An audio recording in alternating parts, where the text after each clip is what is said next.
So, welcome back. The program today goes on with this expert talk, but once again I would keep it very informal as was the first session, let's say. We do have here, how to say, in between Italy and Azerbaijan people, which I guess may provide privileged perspective on the bridges we are building between our countries and our societies. Instead of introducing each of the speakers as we used to do in academic environment, you know, like with affiliation and curriculum or publication in case of friends from the academy, I would let them introduce themselves and to explain us, I mean, what they are doing in this relation. And I would ask you then, we will have some time for some Q&A session. Let's keep it interactive. I mean, I think this is the most important part of it. So, I don't want to lose time and start with our first friend, not speaker. I guess in Azerbaijan is even meaningless to introduce Shafag Meralieva from ADA University, who, by the way, was very recently in Venice, again with this Erasmus exchange between ADA and Ca Foscari University. So tell us about your experience. Thank you very much, Carlo. How much time you have? 10 minutes. I'm a teacher for communication and media.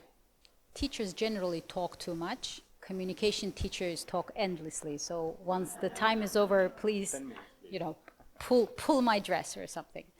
Yes, exactly. The reason why I have an honor to be invited today to this panel is because with kind assistance of representatives of Ca Foscari University, I had a pleasure of spending a week at Ca Foscari University on an exchange program, trying to explore into a daily routine of the university of how they build their communication and get to know their wonderful faculty members who deal with what I will never forget, Armenian, Caucasus, and Central Asian studies, right? Not just Caucasus and Central Asian studies. So when I decided to go to Venice, when I chose Ca Foscari University, my reason was pretty much similar to Nazrin's. I guess all ADA people think the same, right? When I saw in the list, we have usually an option like Venice only. It's like Ca Foscari and Ca Foscari. Many reasons for that. I have been to Italy before, you know, as a professor for media. I spoke at a number of conferences at Rome. I was in Firenze, in Pisa, in Milano, in Bergamo. But since I deal with media, I somewhere read that Venice will be underwater by 2050, half of it. So I thought, maybe it's the right time to go and see it before it goes down underwater. And besides, of course, another reason, since my background is in political sciences, I teach social and political studies at ADA University, is because Venice always, I always fancied to see it because from what I have learned, this was the only nation in Europe that have always been a republic from the day of its inception, 1400 years ago. And a republic means free society, and free society, free spirit means creativity, innovation, and abundance of choice. So I really wanted to see how that long-term freedom of choice had an imprint on that particular part of Italy and Venetians, because you read, you know, their name and their achievements over and over in history. So I went there. And the first day, I think what happened to me is the same thing that happens to everybody on their first day of Venice. You come, you board at Piazzale Roma, and you realize that's it. There are no more wheels. There's no bike. There's no car, no cab. And as someone spoiled in Baku with, driving all day long around the city, even in traffic, but you still sit in your comfortable car with AC turned on, I realize now I have to get my luggage across dozens of bridges to the place where I'm staying. Thought, I should have read more about it before I came, or maybe have taken a smaller luggage. And after that, like any tourist that whose mindset is limited by a small screen that you hold in your hand all day long, you get out. What's the first thing you're looking for? San Marco Square, right? And you go to Google Map and you put the directions in, and then you follow the directions literally with your head down, and you'll end up getting lost a lot. And thankfully, Azercell did me a great favor. It cut off my internet. And I think that was a blessing in disguise, because what it has helped me to do, it literally lifted my head from the screen. And I started noticing what's happening around. And, luckily enough, I realized that if you simply follow the signs that are at every block in Venice, you will find San Marco Square and your way back with no problem, because every corner has those signs. But the majority of tourists who come there decide to trust their screens, which always, misleads them, rather than putting it in their pocket, enjoying the beauty of the city and simply following the signs. So once I realized that, our rector, Ambassador Hafiz Pashayev, he always keeps telling our students during the first day they come to ADA, he says, try to lift your heads from your screens and try to learn life through life, not through internet, not through the screens. So I've done that. And on the second day, I realized that I am actually more fluent in Venetian streets than most of the tourists there. So I was standing there proudly, braggily, pointing them. What are you looking for? San Marco, you need to follow the street. Piazzale Roma. And I was lucky enough to be in town during the days of Biennale, Venice Biennale. And of course, naturally, I started with attending Azerbaijani Pavilion first. That was very strategically placed right in the middle of San Marco Square, where every day 15,000 people attend. So I went there and I got to familiarize myself with 7 wonderful women artists from Azerbaijan that were, designed with the theme of Nizami's 7 beauties. So that made me feel very, very proud as an Azerbaijani. And then I started literally going around studying all the pavilions for 3 straight days. And I realized that Biennale is something that not many Azerbaijanis know. It is literally, if I can describe it with one phrase, it is the Olympics of the world art. If you are there, it means that your culture is recognized on the world level. And in its, if I'm not mistaken, 54th year, all the Biennale works and artists are documented into one large book at the end of that Olympics. And slowly, through the observations, after I put aside my phone, I realized that there are so many things about Italy, and particularly that part of the country, that I didn't know. Because naturally, my worldview, even being a scholar, being a teacher, was limited by stereotypes, by movies, as much as we enjoy looking at Italians speak like that. But it is so much more than that. And the reason why it is important, and this is what I want to leave with you, this main idea, because you are responsible for the future of this country, right? In Azerbaijan, 30%, 1/3 of the country's population constitute of youth. And to me particularly, as an educator, as a teacher, it is crucial, simply crucial, that you graduate from your schools, from your universities as not simply literate people, but people with a good worldview, because you will be responsible for my life personally in a decade or so. You will be the one deciding how much retirement money I get, where my grandkids go into a daycare. So I am personally interested in you becoming culturally fluent in other cultures than Azerbaijan. And particularly when we speak about Italy, looking at the dynamics of bilateral relations, all of you can probably tell with certainty that this relation will go much, much further. But what stands behind those political decisions and what moves it forward is the public diplomacy. And all of the stories, little stories that you may find not so important that was shared during the first panel, are the building pieces of that puzzle of public diplomacy. So being culturally fluent in each other's cultures, for Italians to get to know Azerbaijani culture, and for Azerbaijanis-Italian, and it's not simply finding similarities, by the way. One of the things I tell to my students, similarities are, we can celebrate them. Yes, they are uniting, but differences, they are educational. And finding out our differences are those little steps that move our relationships forward, right? So when I went to Venice, I had two missions. One was a professional, attending Ca Foscari University. One was the personal quest.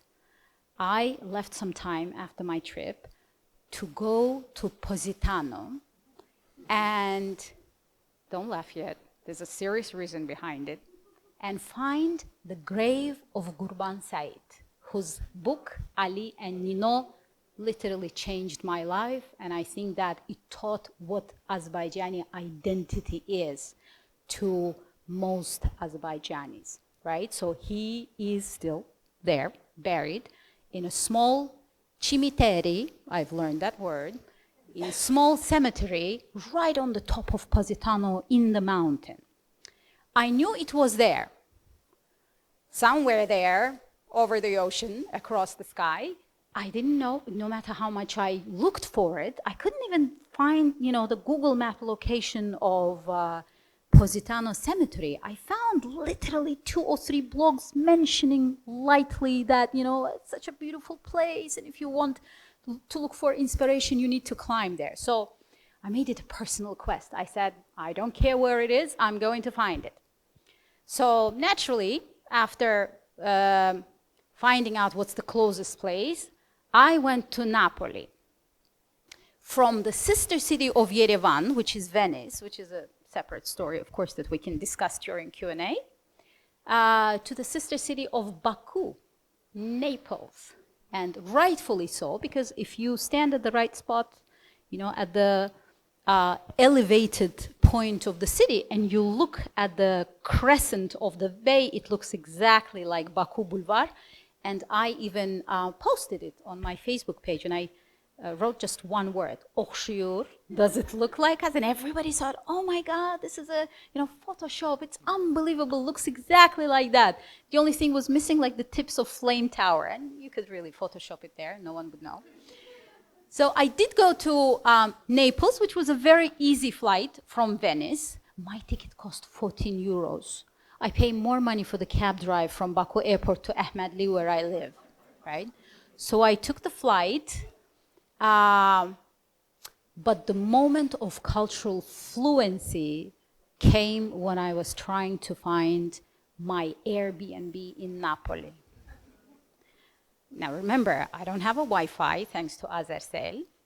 So we kind of messaged back and forth with the hostess of the apartment, who doesn't speak English. I don't speak Italian. Thank God, Muhammad, Jesus, everybody, for Google Translate. So I translate the words that she's sending me. So we set the time that at 6 p.m., the lady is going to meet me close to the apartment. So she gave me a spot where we're getting together. My flight got late. I got there, and somehow I could let them know that I'm running late for an hour. Please kindly meet me. So when the answer comes late, I understand that the other side is doing exactly the same thing. They're copy-pasting my notes, they're putting in Google Translate, understanding, they're responding in Italian, Google translating, and later sending it to me, so we're good. So I arrive, the cab drops me off at the intersection of very, very narrow streets, very dark sort of quarter, little light. Pardon Napoli, you're not the cleanest city that I have seen. So in that sense, I think that Napoli can learn a thing or two from Baku, certainly. But they dropped me off in a small square near the church that is under reconstruction. So it literally looks like a scene from a Hollywood movie.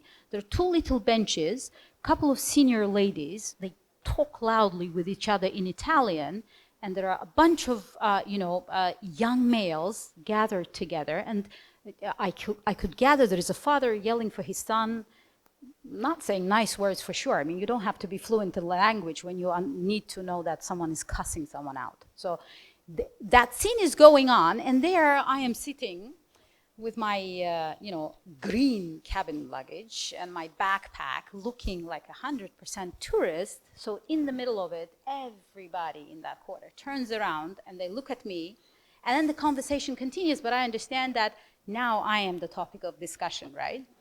So I'm sitting there thinking, my God, what am I going to do? And mind you, having come there, doing my homework, having read all of the stories about criminal situation in Naples, I mean, you expect being, killed anytime now, or being robbed or whatever. So in the middle of that insecurity, I told myself, stop for a second.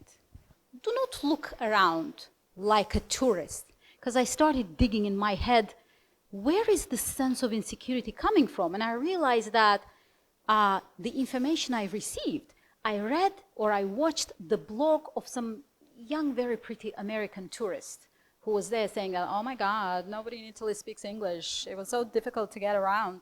So, okay, so I have received that information from a processed source already, right? But I thought to myself, I'm not an American. I'm an Azerbaijani sitting in the middle of Naples. So let me think back to my neighborhood. What happens there normally, right? It's not one of the cleanest places you would see. I don't live in downtown. I live in uptown Ahmedli, right? So neighbors sit next to the trash can. They wash someone's bones, talk about everybody. There are, young males gathered together, chatting. There's a father yelling for someone. So it's pretty much exactly the same picture, but a different language. So that thought in itself made me much, much calmer and feel more secure. And what do you know? A lady came, doesn't speak a word of Italian, so she shows me to the apartment in the second floor. She's trying to explain to me, I have a very bad knees. Do you mind if I just stand there and you take keys and you go inside the door and you just get inside so I could text my boss and say that she's there? And I thought, you know what, my mother feels exactly like that. When she sees stairs, for her it's like a Mount Everest.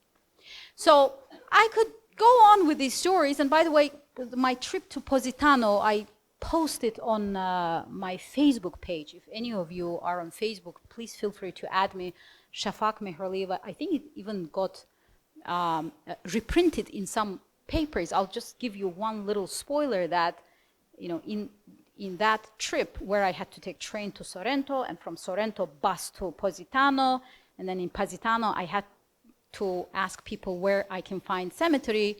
So they look at me and they said, Cimiteri, are you sure not spiaggia, not beach? And I realized this is a universal joke. Anyone I said, I'm going to cemetery, they were like, isn't it too soon? I said, no, I'm going there for business. So they showed me, it's right there on the top of mountains. I lost the count of stairs after 97, but I finally went there, you're out of breath, and I realized that the cemetery got closed 15 minutes before I got there. And it is reopening in the evening, so I actually had to go down, spend time in the town, and then go up again. But long story short, final thought that I want to leave you with. Our two countries are cooperating on a very strategic level, and this cooperation is going to grow faster and faster. And the entire reason for that is to bring people together and to create new business opportunities for Azerbaijanis and Italians to work together. And in this global environment, there are a lot of multicultural teams that you will end up working in. So make sure that you understand each other, not simply from stories or from stereotypes or whatever. Break them. And do not get to know each other through somebody's processed opinion.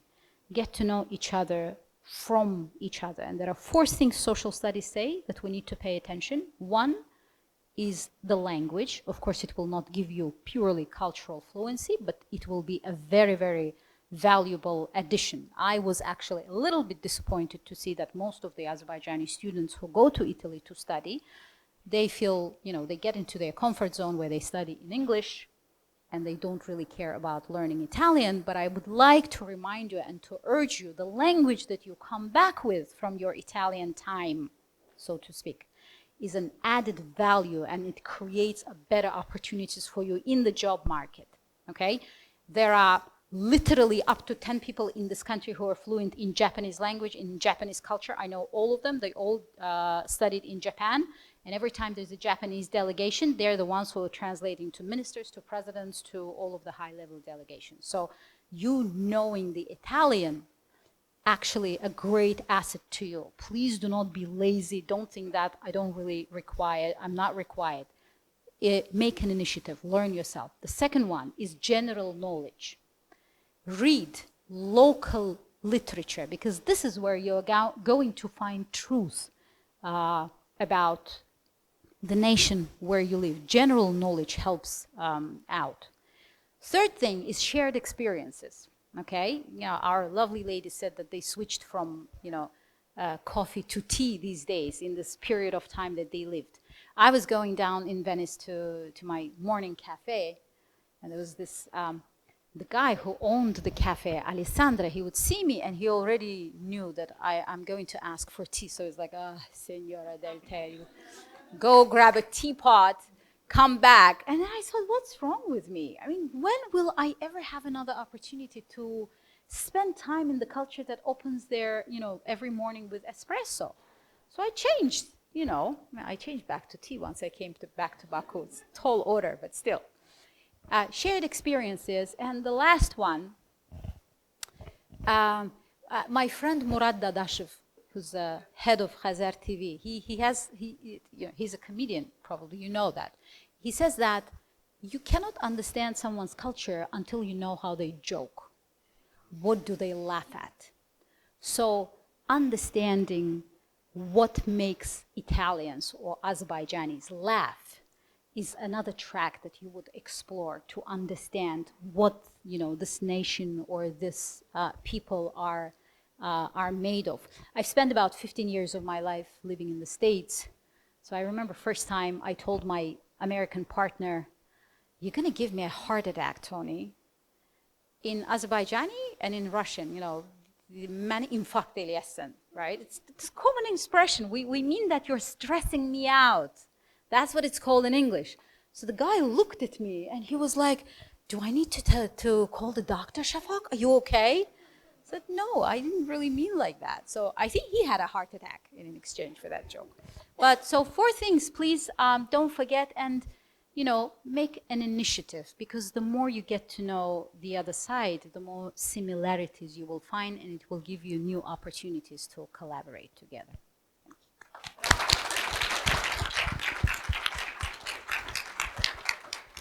Thanks a lot, Shafag. As you would see, I'm really bad timekeeper, but it was almost impossible to interrupt you, and I'm sure you appreciated that. So thanks a lot for your insights and suggestion on creativity, and especially going beyond processed sources. This, I think, is the real key for that. But you were mentioning the necessity of being culturally fluent.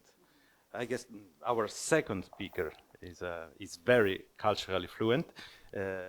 Tatiana Ravalli, I will leave once again her to introduce herself and explain, why she's in Azerbaijan and what she's doing, and how you became culturally fluent with Azerbaijani society. So thank you very much, and thank you for having me here today.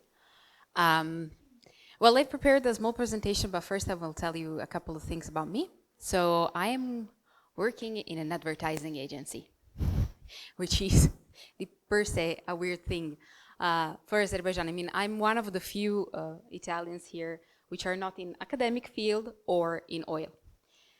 And I am working here as a regional strategy director for FCB Art Group, and I oversee Georgia, Azerbaijan, Uzbekistan, and Kazakhstan. When I was offered this job, I was like, okay, I literally had to Google Baku. I'm so sorry. But I was like, sounds like a challenge. I'm up for a challenge. Let's try. Let's do it. And so that's how I ended up here. And since this is the expert talk, what I brought to you today is actually a small kind of a display of what I do here, what I do for a living, and I try to kind of apply my knowledge to this relationship between Italy and Azerbaijan, because we're always saying that the two countries are similar, and actually living here, I realized that they are more than what I could even imagine. And this, I believe, is particularly true for regions, which are kind of like the subject of the speech that I have prepared for you. So, I'm sorry, I'm gonna stand up. We're Italian, we need to move, we need to, roam around, we need to use our hands, so I'm gonna stand up. If it's not a problem. Okay, here is, well, I already told you who I am, and things I forgot to tell you. This is my third year in Azerbaijan. I studied a little bit of Azerbaijani. I tried my best. I'm not very successful in speaking, but I understand, and now I switched to Russian to be able to work in the region, which is mostly Russian speaking because of course they are USSR, ex-USSR republic.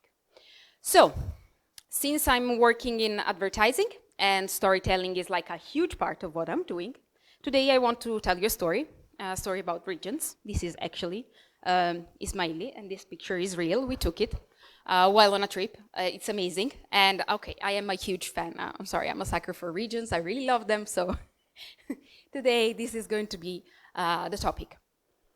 And I want to try and tell you the story that I think unites these two regions, Regione Basilicata, which is a region in the south of Italy, and Rayon Lar. I didn't choose one in particular, but I think that all regions are amazing and have a lot to offer.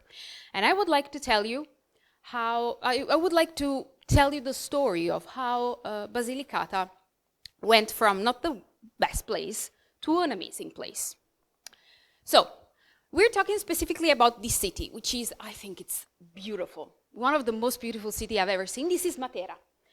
And you cannot see it from the picture, but here in the lower part, there are houses which are excavated inside the mountain. And now you will see why I told you about this detail. So, a little bit about Matera. This city became very famous in 1945, but for all the wrong reasons. Because people were saying, this writer basically wrote that it was such a backward city where people were living in caves inside the mountain. Oh my God. So in 1950, the state decided to evacuate these people and move them to, let's say, normal houses. These houses, the caves, are called sassi. What happened in 1993 is that UNESCO says, we understand that maybe for a living they're not the best, but they are an incredible cultural heritage. We need to protect it. So in 1993, Sassi of Matera becomes a UNESCO site. And then in the early 2000s, what happens? Mel Gibson wants to shoot a movie, The Passion of Christ, which maybe it's not the most popular here, but in, let's say, Christian country and Northern America and West and Europe, it was kind of a talk. I mean, not necessarily appreciated, but definitely people talked a lot about it. And he was looking for a location for his movie, something that had to look like Jerusalem before Christ. Well, incredibly, Sassi di Matera looks like that. So he decided to shoot his movie in this city, in this village, actually. And from there, this village started to took on. It became a touristic spot, and it became more and more popular. And also the administration worked a lot to promote the city, to the point that in 2015 it was elected European Capital of Culture for 2019. But the administration had a huge problem in creating hospitality in this area, because as you can see, it's not easy to build anything here. This area is kind of like isolated. It's poorly connected. I mean, there wasn't a train until a few years ago, and everything is made of tufa, which is a very soft rock. So it's very hard to build on it. So they were like, okay, how do we make tourists stay here? So mind you, this is the time that tourism went from big resort and tour operator to more like personalized, customized touristic experience, more dedicated to the individual. So one of the way they responded to this necessity, not the only one, of course, was albergo diffuso. Albergo diffuso is, let's say, an innovative concept of hospitality, which was invented by an Italian in 1980, Giancarlo, this man, Giancarlo Dallara. He is a marketing expert, so we have something in common. And why was it created? It was created specifically for an Italian need, which is reviving small and historic villages that we are full of. As Azerbaijanis, I mean, region is full of amazing small towns that have a lot of history inside of them. And the thing is that albergo diffuso means dispersed hotel. So you don't have one building, but you have like a lot of rooms around the village, inside traditional buildings. And the albergo diffuso, that's the most important thing here. You can see how more or less it's looking like. With albergo diffuso, both the guest and the structure become integrated part of the community, which I think it's one of the most interesting aspects of this model. So if you're wondering what is the difference with Airbnb, let's say, well, actually, it's the albergo diffuso allows to reposition and requalify the territory. So it's not just a tool of hospitality, but it's a tool for marketing. It's a tool for communication. And then it helps to preserve and celebrate the local culture, which is incredibly valuable because you're giving an economic values, which is important at the end of the day, I'm sorry, to the local culture. And you engage and enrich the local community, which is something that not necessarily all the hospitality models are doing. So these are the results. I'm not going to read them all, but they were amazing. I'm just going to read one.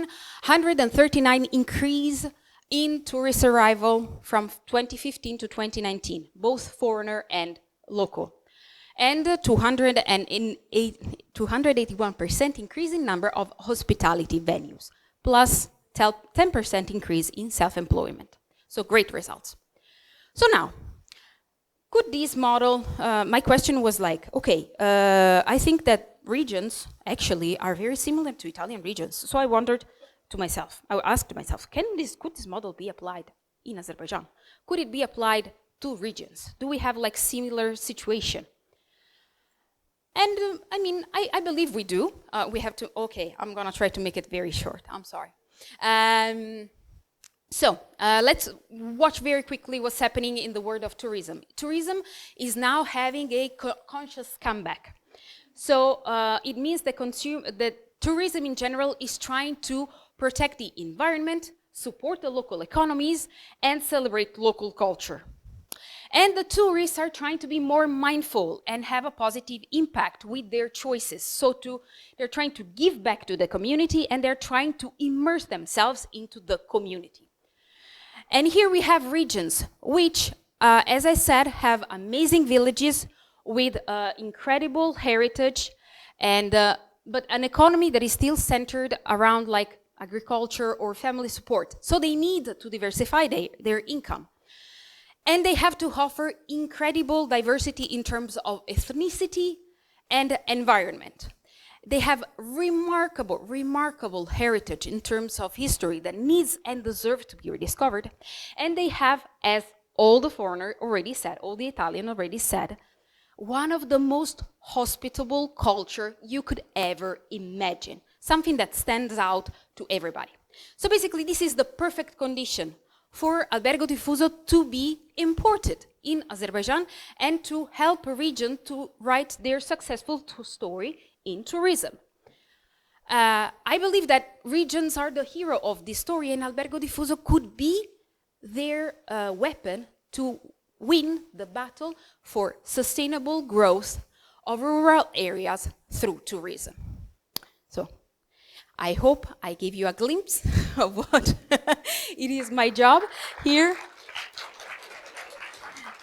and how I really would like to apply I'm trying to apply my knowledge to support the growth of this country that I truly became to love. Thank you very much. Sorry if I went a little bit long. Thanks.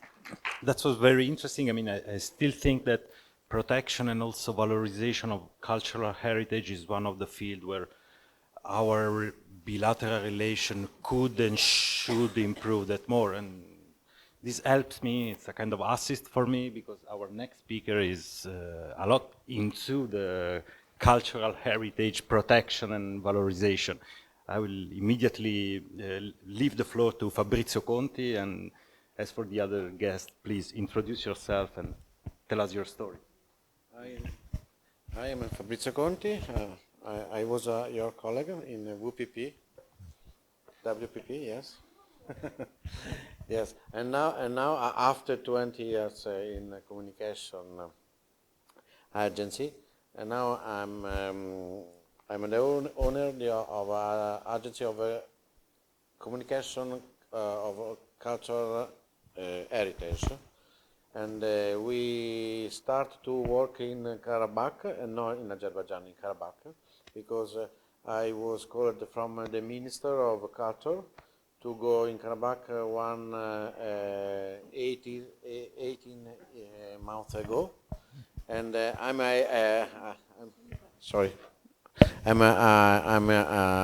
live here in this country. I'm starting with a big project in Agdam that now I create a memorial museum and a occupation park and a victory museum. After the president, after they put the first stone, asked me to create another 5 museum in different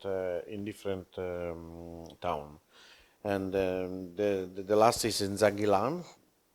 10 days ago, I went with the president to put the first stone, and before in Jabrail and Fuzuli, and now I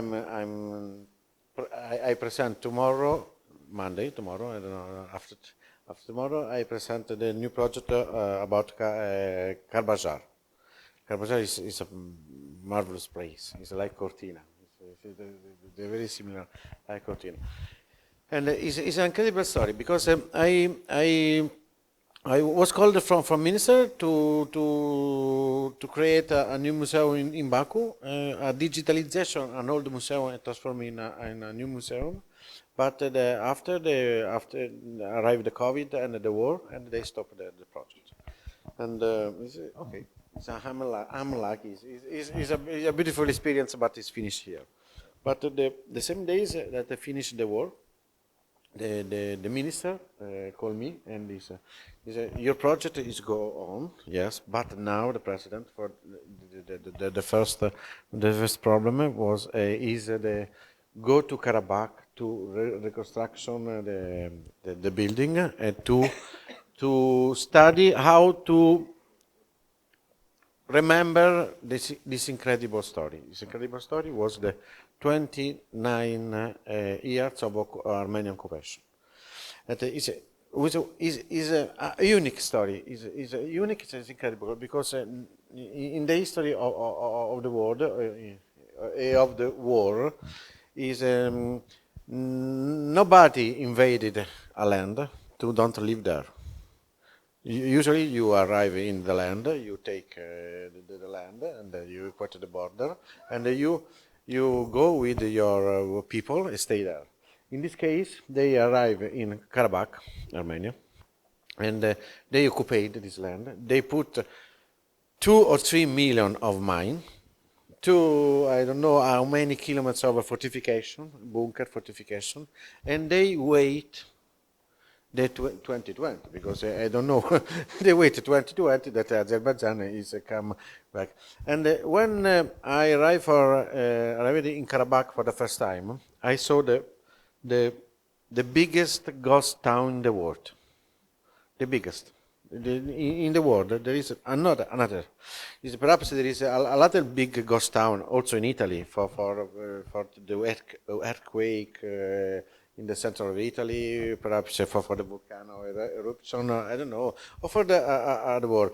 1 month ago, I went in Aleppo, in Syria, with the Red Cross and the Red Crescent to do a documentary.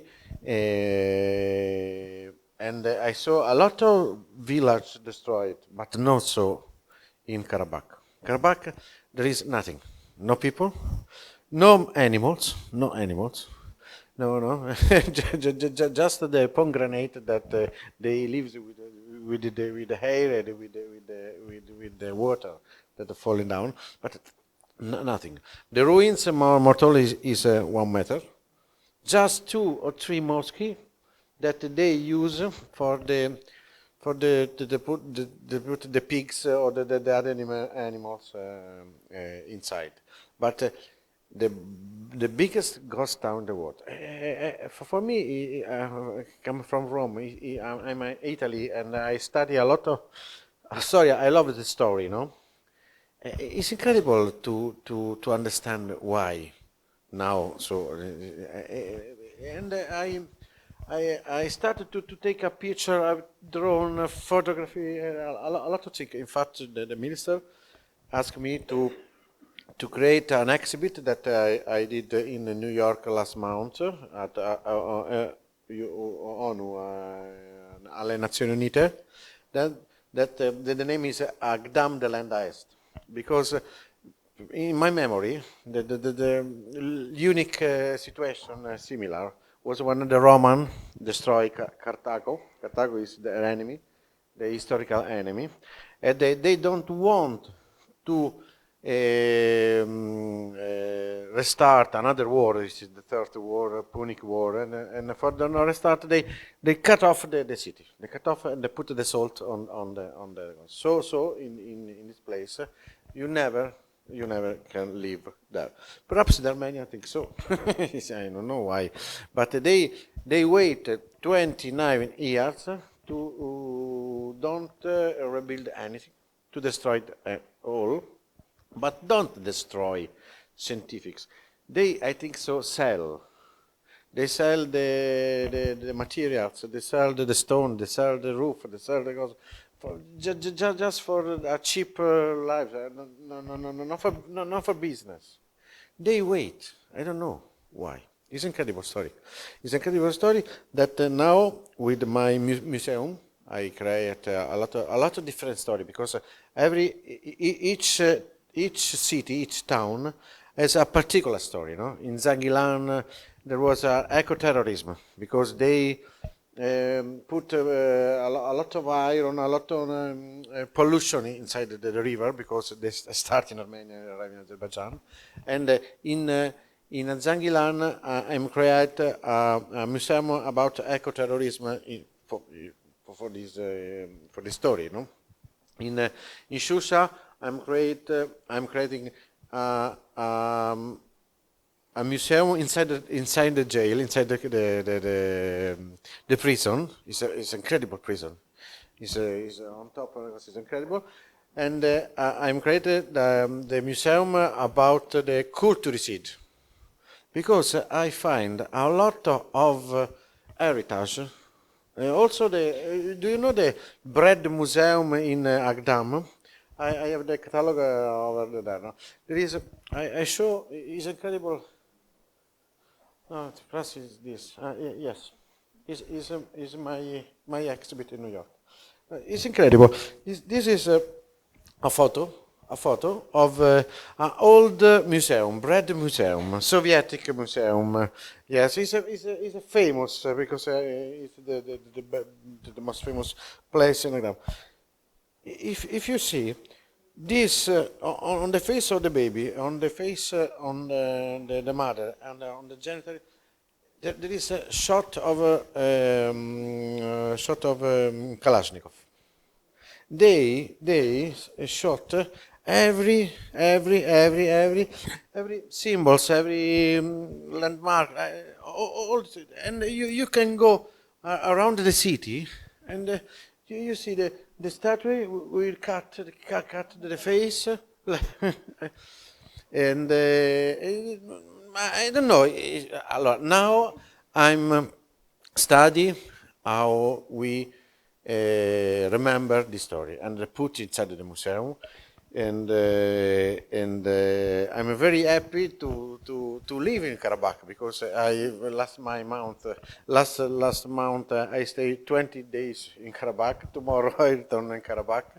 It's an incredible opportunity for me that I love the story and I love this land.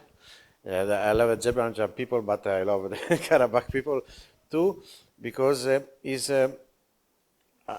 want to help them to remember the story. I want to help them to use our cultural experience in Italy, because I work in a lot of different museums, and I want to put the digital gesture inside the story. I want to help to restart a land that we, all the world, forget for 30 years. 30 years, and I don't know. I'm happy to stay here, and I'd like to collaborate all of this, all persons that I meet, because I need a lot of collect content. I know a lot of people that have parents from Agdam, from Fuzuli. I need this story to put inside the museum, and this is my incredible experience. Thanks. Thanks a lot, Fabrizio. Actually, reconquering Karabakh was a long effort, actually, but reconstruction is not such an easy challenge. So it started quite quickly. Italy is providing its help, and hopefully, I mean, we can. It's another ground where our actually relation could be built upon. So thanks again for your contribution. Now it's a personal pleasure to give the floor to a friend and a colleague, Valeria Giannotta. She's another in-between scholar, let's say, between two different worlds that sometimes do not understand each other so good. I'm referring to Italy and Turkey. So I'm very much interested in your views about perception and relations. Please, Valeria. Thank you so much. And let me thank, really, a big thank to Top Center for the invitation and for the staff for making this happening, because the connection, I was in the south of Italy and flying from the south to Baku, it wasn't easy at all. So once more, thank you. And as Carlo said, I'm an Italian academic based in Turkey for the last 15 years.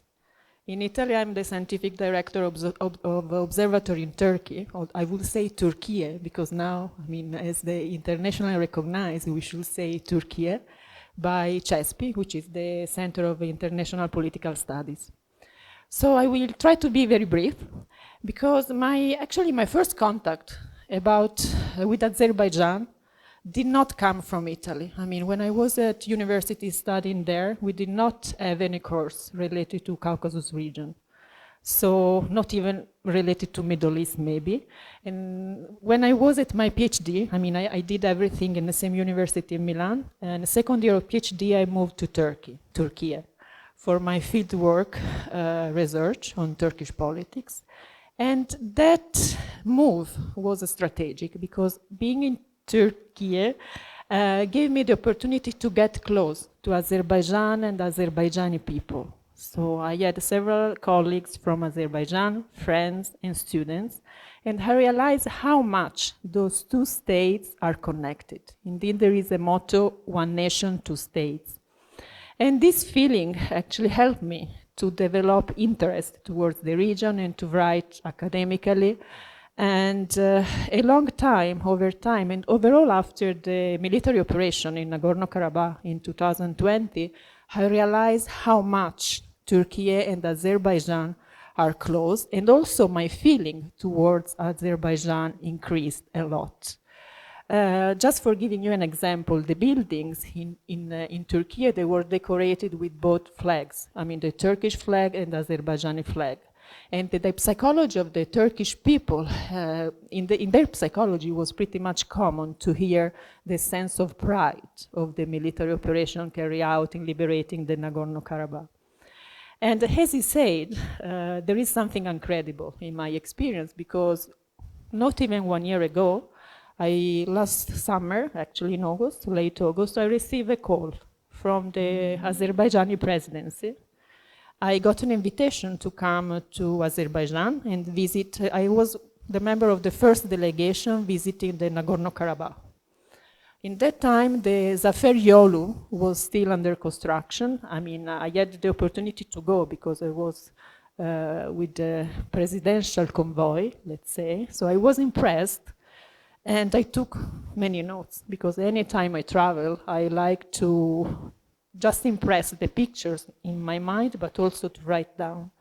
So I sensed, and I had the perfect feeling that what happened in Nagorno-Karabakh was the turning point ever. So that was the 0.2 of the relaunching the situation. I mean, in Nagorno-Karabakh, after 2020, after the liberation, the history was rewritten. Not just for the historical importance of those lands, but just because the regional cooperation and the regional dynamics were changing. I had the opportunity in my trip, in my visit there, to visit Fizuli. In that time, they were rebuilding, actually not rebuilding, they were constructing the airport. And it was quite impressive because we had the mines all around. The airport was under construction. A lot of Turkish people, Turkish workers were there. When I went there, the first plane was landing. I mean, they were making some tests. And after 1 month and a half, 2 months, President Erdogan came to Azerbaijan, and together with Aliyev, President Aliyev, they inaugurated the airport. After Fizuli, we had a chance to go and sleep over in Shusha. And that was another incredible story, because in that time, Shusha was a ghost city. I mean, there were just few people, and mainly they were soldiers or workers. And we slept over in the only hotel that we had related to the presidency cultural center. And the feeling that, the emotions that I felt was very peculiar, because, I mean, I was in a historical place, some kilometers away from the front line, and already on the other side there were some clashes going on. So I was in between, but in the same time I felt very safe. And I don't know, I was witnessing history, and something that we can read just on the news. But the biggest emotion ever for me, and what I felt literally a sort of vibration coming from the ground, was when approaching the historical city center of Shusha, we look at Yidir, sorry for my presentation, Yidir plain, and we look at the cliff. It was a very rapid cliff where the military operation by the Azerbaijani soldiers and supported by the military, the Turkish army, took off. And that it was a feeling of, I felt like a sort of pride, and at the same time something still very live, because in Italy and in Europe we don't have memory of war, thanks to God. But in these lands, I mean, war was part of, I mean, it's very live. I mean, the last armed conflict was 1 year ago, I mean, almost 2 years ago. So it was something very, very, very emotional, let's put it in this way. And then, of course, by seeing the cemeteries and I had a mixed feeling between loss and victory.